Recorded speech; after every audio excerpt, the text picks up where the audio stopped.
ए जी एगो बात कही का। हाँ कहन का कहतारू। हमरो आगे पढ़े के मन करे बा। का तू सही में पढ़े के चाहता रू? हाँ हम सच में पढ़े के चाहतानी। तो पढ़ में दिक्कत का बा? लेकिन पैसा कहाँ से आई? रउआ तो घर की स्थिति जानते वाली, पैसा कहाँ से आई इतना? पैसा के चिंता तू काहे करेलू? तू जितना पढ़े के बा उतना पढ़, तोरा पढ़ावे खातिर हम जी जान लगा के मेहनत करब। लेकिन बाबूजी मनी हैं। बाबूजी काहे न मनी है? बाबूजी के मनावे खातिर हम बानी नू। तू पढ़े के स्टार्ट कर, हम अभी जाके बाबूजी से बात करके तोहर कल एडमिशन करावतानी। ठीक बा। ठीक बा, हम जाके अभी बात करतानी बाबूजी से।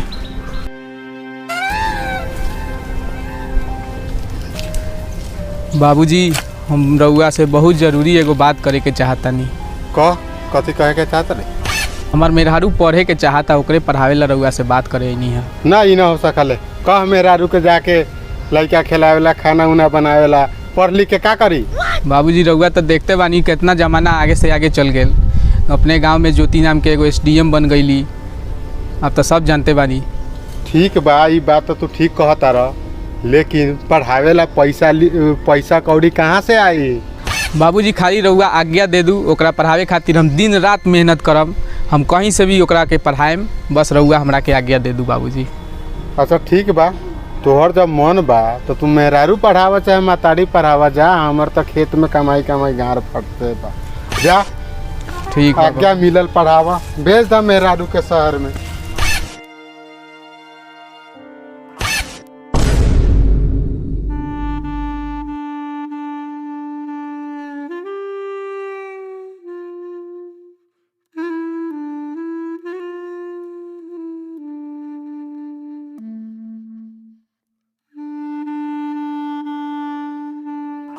सबसे ज्यादा चर्चित इस वक्त किसी का विषय बन रहा है वो है SDM ज्योति मौर्य और उनके पति का।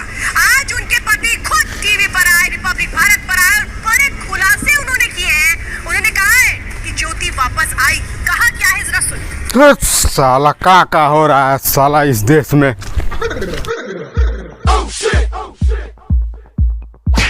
तुमको पता नहीं है रे? उठो। तुमको SDM ज्योति मौर्य वाला कहानी पता नहीं है जो निश्चिंत से सो रहा है? तू चाहता है कि तोर बीवी भाग जाए?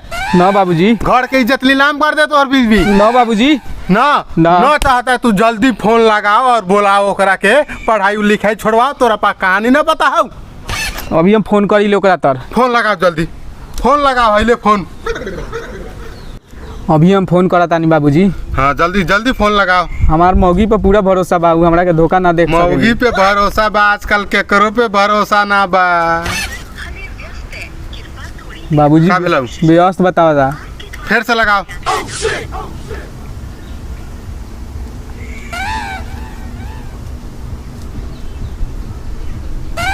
का होई हऊ?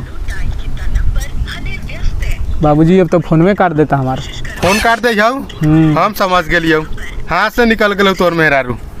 जो जल्दी तू बोला के ले पढ़ाई लिखाई छोड़वाओ कर, बाल बच्चा के कह देखेला।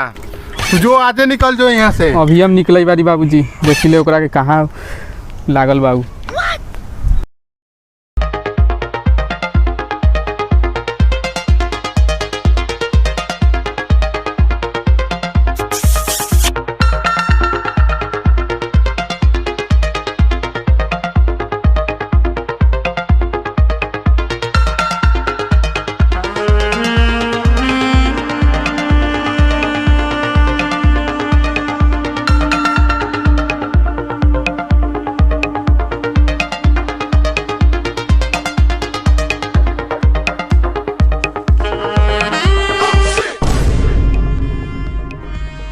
अरे तोरा के हम पढ़े ला भेजले बारी कि रंगरलिया मनावे ला भेजले बारी यहाँ? कूल बेबी कूल, ये सब चलता रहता है। तुम भी आओ डांस करो हमारे। ए हट यहाँ से, चल तोरा के घरे आज हम बतावतानी।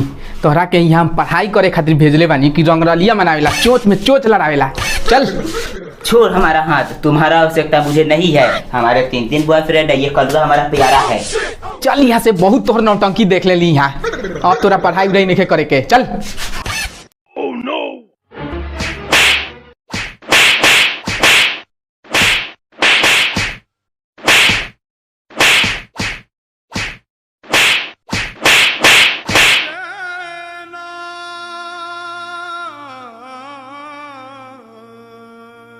का हो ढीलू चाय कौन मार के तोर कोखा तोड़ देलवा हो जहाँ तहाँ।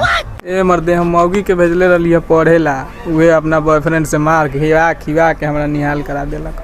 बाप रे बा हो ढीलू चा, आज ई तो बहुत बेहतरीन मारले हवा हो जहाँ तहाँ पूरा खूने लौकई हवा। आज के जमाना में अब मेहरारू सके पढ़ावे वाला न हो भाई। अच्छा इहो बात बा। चला चला चला तू घरे।